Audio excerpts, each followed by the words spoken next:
Basic controls. We're looking for the application called Filmic Pro. At the bottom of the controls that you will be using while using Filmic Pro, hit the controls and up will come a selection of control panels. The first thing we'll go for is the resolution. The first one is to set the resolution of your recordings. As you can see, it goes from HD, 2K, 3K, right the way up to 4K.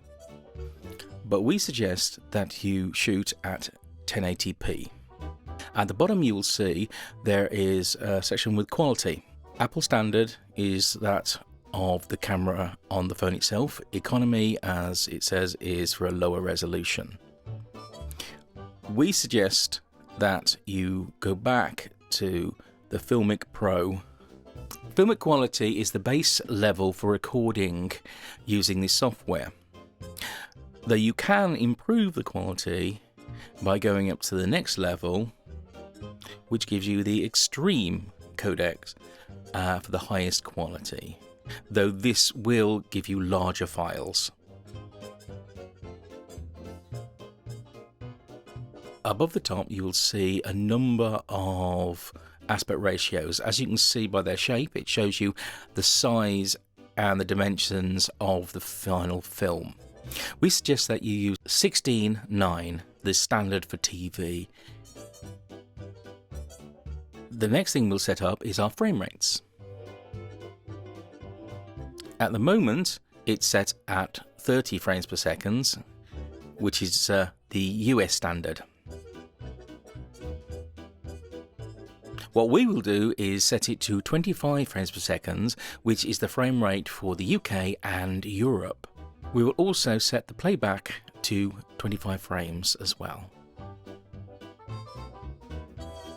In the audio settings, you will see that it is set for 48 kHz and set for the iPhone's built-in microphone. All the rest of the settings are for when you plug in other devices.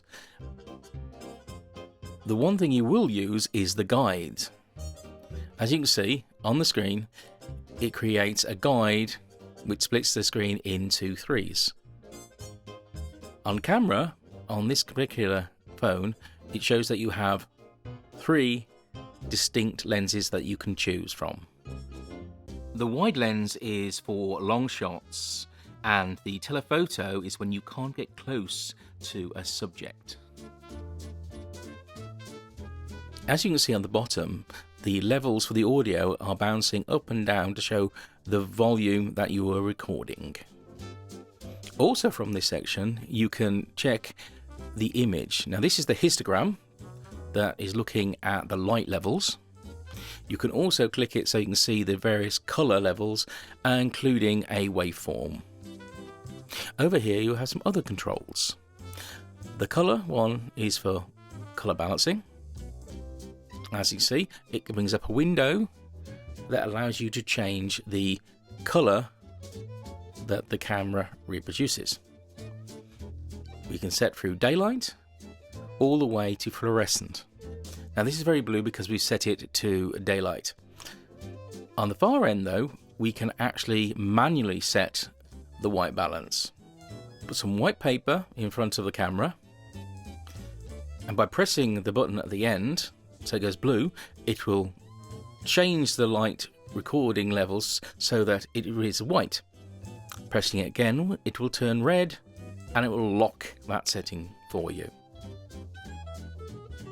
Auto controls. You can move around the circle and it will change how much light is coming in and recording on the camera. Once you have a level that you like, press it once and it will go red. This will lock your exposure. Likewise, you can move the square around, which is our focus. And once you have put an area that you want to be focused, you can click it and that will also lock in place. Manual controls. Now this button will bring up your manual controls, 2 semicircle controls. On the left, you have the controls that control exposure. At the bottom, the figure 1/25 is your shutter speed, and above that, the 27 is your exposure index.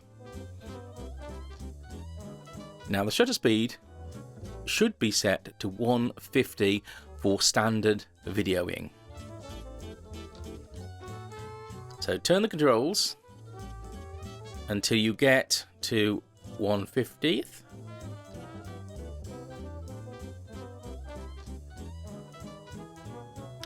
Then you click on it and it will turn red, locking it in place.